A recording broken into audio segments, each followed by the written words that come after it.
జూలూరి గౌరీశంకర్ గారు చాలా కొన్ని నిర్దిష్టమైన ప్రతిపాదనలు చేయడంతో పాటు ఒక 4 సంఘాలు కలిసి కొన్ని కార్యక్రమాలు తీసుకున్నాయని చెప్పారు.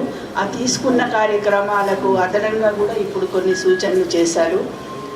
రాజకీయ నాయకులు రాజకీయ పార్టీలను ఎట్లా ఇన్వాల్వ్ చేయాలి, జిల్లాల స్థాయిలో తెలంగాణ గీతాన్ని ఎట్లా పాడాలి, అయితే ఇవన్నీ చెప్పారు నిజమే. కానీ ఇప్పుడు 10 రోజుల్లో పిల్లికి గంట కట్టేది ఎవరు? వారే పోతారట. ఆ కార్యక్రమాలకు అందరూ సపోర్ట్ చేయాలని ఈ వేదిక మీద నుంచి కూడా దీనికి ఈ చర్చకు అధ్యక్షత వహిస్తున్న నేనుగా చెప్తున్నాను. బహుశా వేద్ కుమార్ గారు వాళ్ళందరూ కూడా దీంట్లో ఇనిషియేషన్ తీసుకొని ఆ ప్రయత్నాలు చేస్తే ఇంకా బాగుంటుంది, ఇన్వాల్వ్ అయితే ఒకటి ఇది చాలా స్పష్టంగానే భాషా ప్రయుక్త రాష్ట్రాల వాదనను చాలాళ్ళు పట్టుకొని అసలు కలపటమే అట్లా కలిపిన తర్వాత ఇప్పుడు కూడా అది పూర్తిగా వీగిపోయింది, అన్ని ప్రాంతాలలో వీగిపోయింది. దాన్ని మళ్ళీ బలోపేతం చేయడానికే భాష పేరుతో చేస్తున్నారు.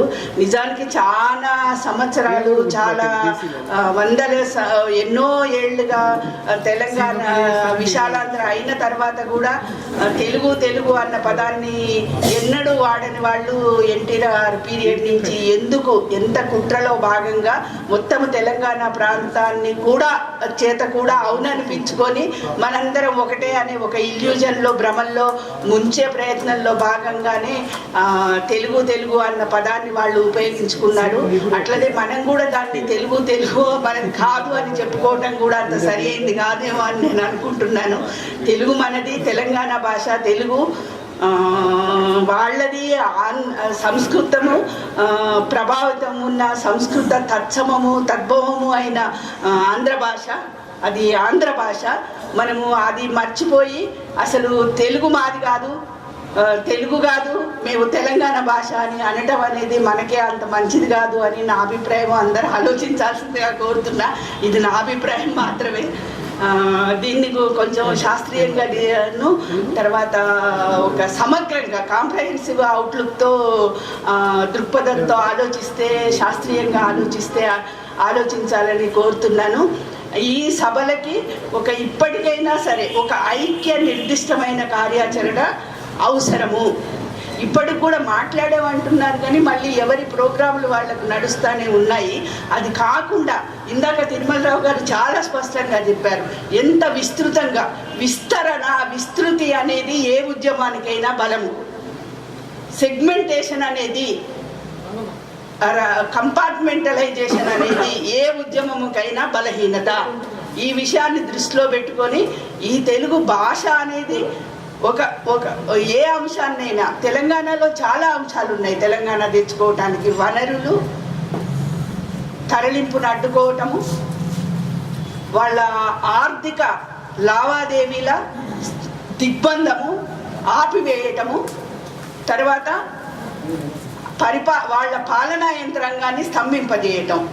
ఈ 3 కార్యక్రమాలనేవి దీనికి కూడా వర్తిస్తాయి.